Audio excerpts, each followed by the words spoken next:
Yesterday, State Representative Dustin Burrows was elected Speaker of the House. It's my understanding you voted for him. Walk me through what led to your decision and your reaction to the vote.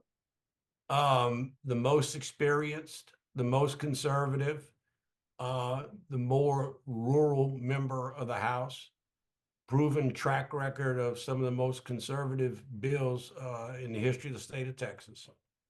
Any bills in particular that stand out to you? Where do you want to start? Historic property tax relief, historic border security measures, anti-abortion bills. We could keep going, but he has over a 10-year record of very conservative legislation.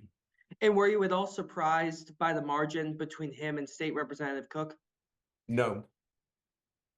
What were you hearing, beforehand, before the vote? Were you, did you see a lot of members sort of talking amongst themselves about potentially changing their positions, or not so much? Not so much. I think, people came in pretty well committed to what they thought was the best candidate for their districts. That's what our responsibility is to the 200,000 people that we represent. I did that homework, and that's why I made a decision to support Speaker Burrows. And what impact do you think he'll have as Speaker of the House on legislation that's put forward? Well, I mean, there again, you're talking about an experienced, legislator. He knows his way around the House very well, around the Capitol very well, and that's the main ingredient for this whole process. So I think we'll be able to hit the ground running.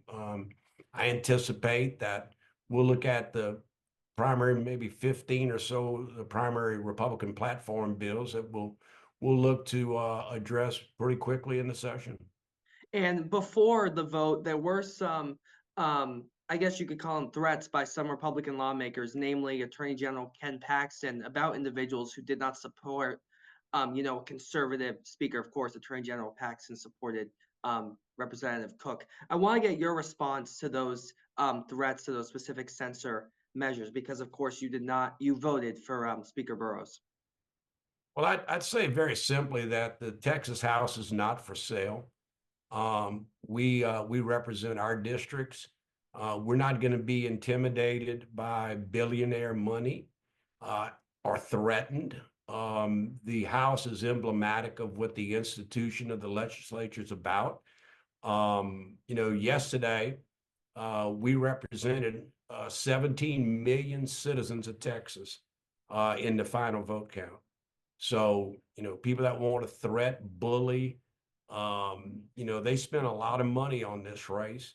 And that's their prerogative. But I think people understand that they don't want their elected representatives bought and paid for. Are you, I guess some of the talk has been about potentially having more primary opponents for individuals who supported Burrows. Are you at all thinking about that, or not so much? Not worried about that.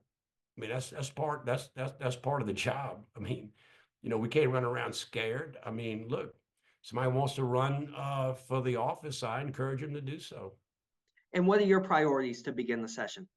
Well, I mean, we have a lot more work to do on our property tax relief.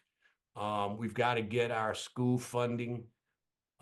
We've already got $4.5 billion sitting in the bank, basically, from last session. We need to get that moving, and we need to get the funding to the schools as soon as possible. We need to get our teachers their pay raises.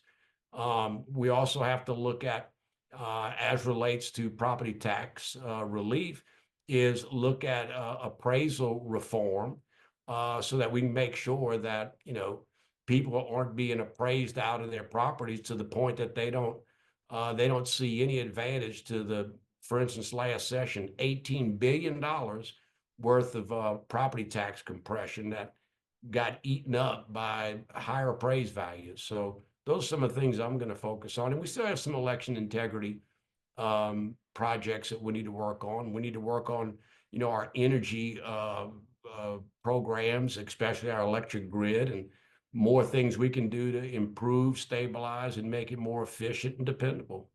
Is there anything else you'd like our audience to know? Oh, I love my audience. I mean, I'll just say this.